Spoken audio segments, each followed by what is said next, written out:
મૂર્તિઓ દ્વારા જગતની અંદર ભગવાન પથરાયેલો છે. કાલે આપણે જે અષ્ટમૂર્તિનું વર્ણન કર્યું હતું, ફરીવાર તેને દોહરાવશું નહીં આપણે. ભગવાન મહાદેવના 5 મુખ છે, 5 પ્રધાન અવતાર પણ છે, 5 પ્રધાન નામ પણ છે. જે શતકોટી રુદ્ર સંહિતાની અંદર છે. અવતારો નહીં, ઘણા લોકો કહે કે મહાદેવનો કોઈ અવતાર થયો જ નથી. એટલે વરસાદની જેટલી ધારાઓ છે એટલા મહાદેવના અવતારો થયા છે. શિવજીના જેટલા અવતારો એટલા અવતારો કોઈ દેવતાઓનો પણ થયા નથી. એ મહાદેવ છે. ભગવાન શિવનું પહેલું નામ ઓમ સદ્યોજાતા. ઓમ સદ્યોજાતાય નમઃ. પંચમૂર્તિ છે, પંચ અવતાર છે, પંચમંત્ર છે. ઓમ વામદેવાય નમઃ. ભગવાન શંકર, ભગવાન મહાદેવ. ઓમ અઘોરાય નમઃ. હે મહાદેવ. ઓમ તત્પુરુષાય નમઃ. ઓમ ઈશાનાય નમઃ. ભગવાન મહાદેવના 5 નામ, 5 મંત્રો, 5 અવતાર છે. અમારા બ્રાહ્મણો જયારે ભગવાન મહાદેવની પૂજા કરે ને ત્યારે પંચ મંત્રોની પ્રધાનતા માને છે. ભગવાન શિવની પૂજામાં એની પ્રધાનતા છે. જે વિદ્વાન બ્રાહ્મણો હોય, જે પાઠશાળામાં ભણ્યા હોય છે, પાઠશાળામાં ભણવું કોઈ નાની વાત નથી. અને હું તો દરેક કથામાં કહેતો જાઉં છું કે ક્યારેક અમારા બ્રાહ્મણોની પાઠશાળા ચાલતી હોય ત્યાં જવું જોઈએ. છોકરાઓ કઈ રીતે રહે છે, અમારા વિપ્ર બાળકો કઈ રીતે મહેનત કરે છે, વિપ્ર કુમારો કેટલા વાગે જાગે છે, કઈ રીતે જીવન જીવે છે, એની જીવન શૈલી કઈ છે. બહુ ઓછા માણસો પાઠશાળાની મુલાકાત લેનારા.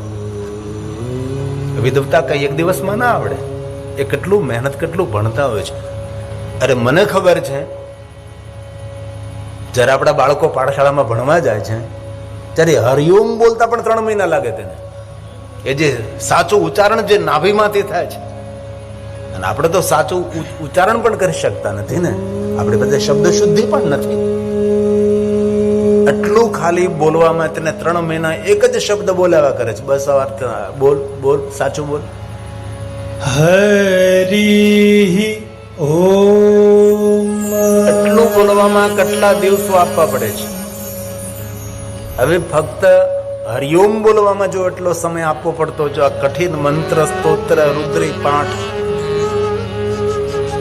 એ કેટલા પુરુષાર્થ, કેટલી મહેનતથી કંઠસ્થ કરતા છે. એટલા મોટા મોટા યજ્ઞો કરે. અને આપણે બોલી બ્રાહ્મણો પ્રોફેશનલ થઈ ગયા. થઈ નથી ગયા, તમે એમને કરી દીધા પ્રોફેશનલ.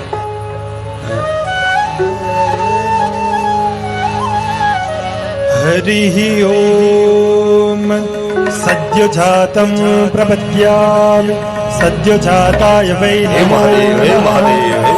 ભવે ભવેનાતિ ભવે ભવસ્મા ભવદ્ભવાય નમઃ. ઓમ સદ્યોજાતાય નમઃ. વામદેવાય નમો. જ્યેષ્ઠાય નમઃ. શ્રેષ્ઠાય નમો. રુદ્રાય નમઃ. કાલાય નમઃ. બલવિકરણાય નમો. બલવિકરણાય નમો. બલાય નમો. બલપ્રમથનાથાય નમઃ. સર્વભૂતદમનાય નમો. મનોન્મનાય નમઃ. ઓમ મહાદેવ મહાદેવ મહાદેવ. વામદેવાય નમઃ. અઘોરેભ્યો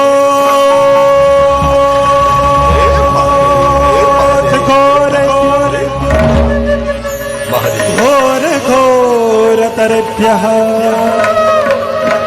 सर्वेभ्यः सर्वेभ्यो नमस्ते स्तु रुद्रेभ्यः. ओम अघोराय नमः. ईशानः सर्वविद्यानाम् ईश्वरः सर्वभूतानां ब्रह्माधिपतिर्ब्रह्मणोऽधिपतिर्ब्रह्मा शिवो मेस्तु सदा शिवो.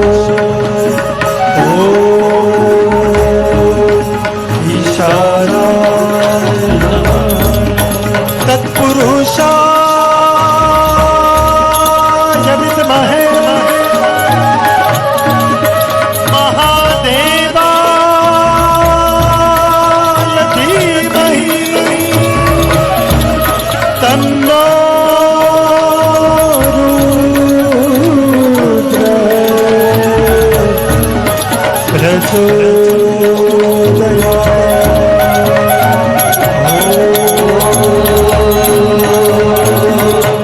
તત્પુરુષાય નમઃ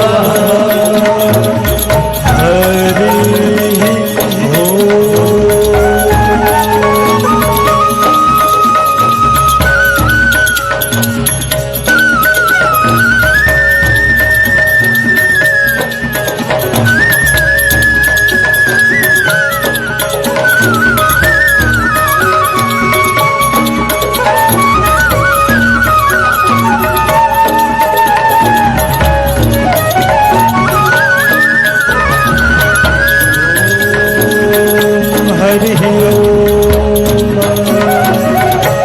નમઃ શંભવાય ચ મયોભવાય ચ શિવાય ચ શિવતરાય ચ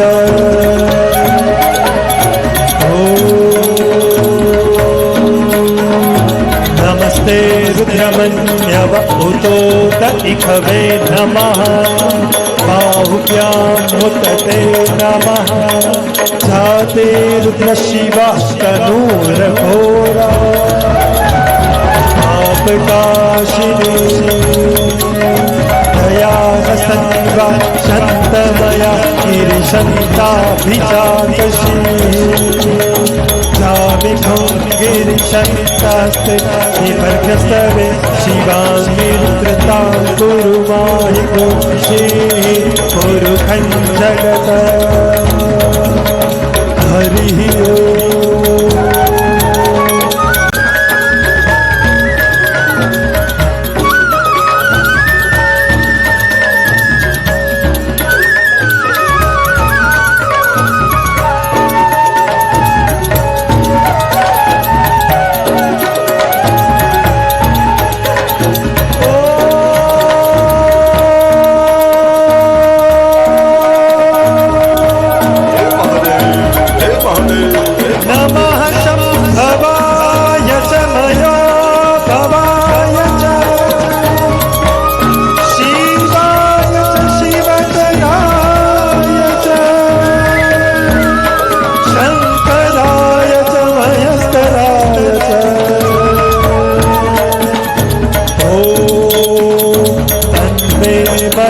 શિવ સંકલ્પમસ્તુ તન્મે મનઃ શિવ સંકલ્પમસ્તુ તન્મે મનઃ શિવ સંકલ્પમસ્તુ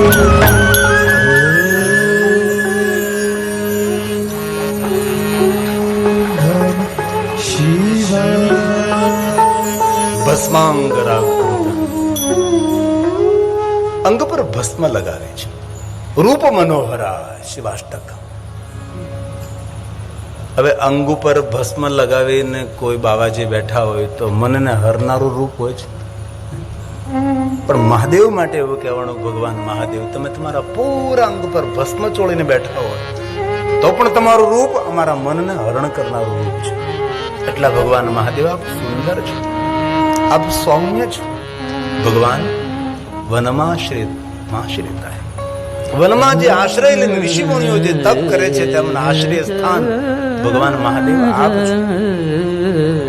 શંકર ભગવાનનું રૂપ અને સ્વરૂપ એ જગતથી અલગ છે, અલૌકિક છે.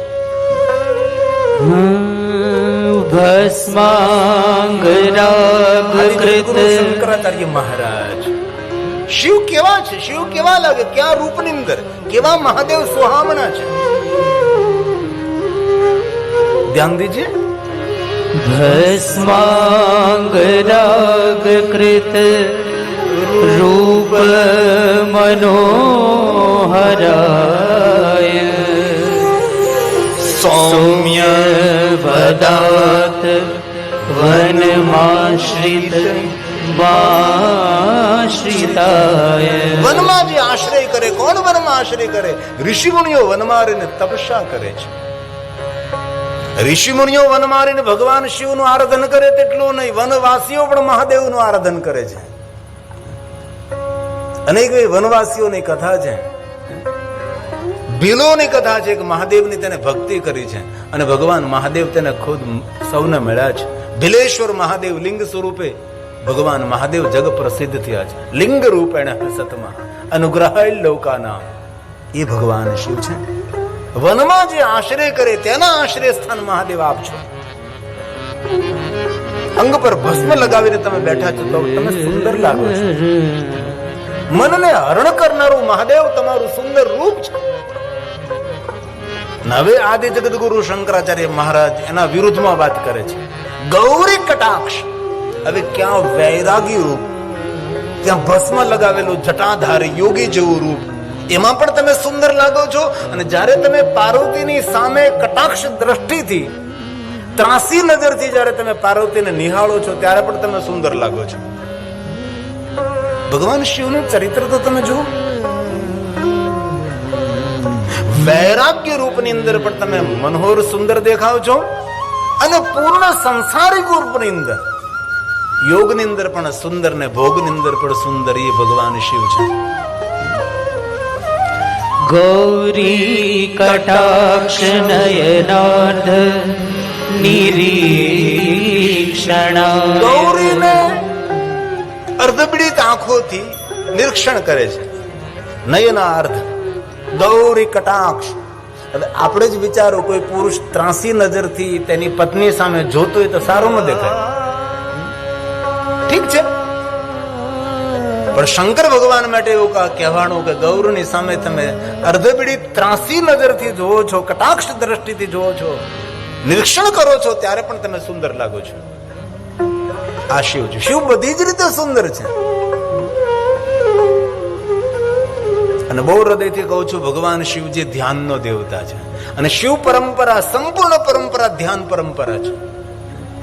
ભલે આપણે પૂજા કરીએ, પૂજા એ ધ્યાનનો એક પ્રકાર જ છે ને. આપણે મહાદેવને જલાભિષેક કરીએ, જલાભિષેક શું છે? શિવજીમાં આપણું ધ્યાન રહે. જયારે આપણે જલનો અભિષેક કરીએ ત્યારે આપણું તન પાત્રને પકડે, મન ધારા તૂટે નહીં ત્યાં આપણે રાખી, વાણીથી મંત્રો બોલી, તેથી આપણું તન મન વાણી ભગવાન શિવને સમર્પિત થાય. જે લોકો શિવનું ધ્યાન કરી શકતા નથી તેના માટે પૂજા છે. અને ધ્યાનનું દ્વાર એ પૂજા છે. એવું તમે નહીં માનો કે પૂજા કરવાથી નહીં, પૂજાથી આગળ. અરે સ્વયં ભગવાન વિષ્ણુએ દેવતાઓને કહ્યું, દેવતાઓ હું તમને સ્થૂળ શિવલિંગ આપું છું, સ્થૂળ શિવલિંગની પૂજા કરતા કરતા તમારે સૂક્ષ્મ લિંગ તરફ ગતિ કરવાની છે. તમારે બધું છોડવાનું છે. જિંદગી આખી કે બિલોપત્ર તોડી તોડીને, ફૂલો તોડી તોડીને ભગવાન શિવજીને ચડાવવાના નથી. જિંદગી આખી ચંદનના લેપ નથી કરવાના, જલાભિષેક ને દૂધાભિષેક અને પંચામૃત અભિષેક નથી કરવાનો. એટલા માટે છે કે તમે ધ્યાન તરફ તમારી ગતિ થાય. આપ જ મને કહો, કોઈ જગ્યાએ શંકર ભગવાનનું વર્ણન છે? ભગવાન શિવ કોઈની પૂજા કરતા જોયા તમે ભાઈ?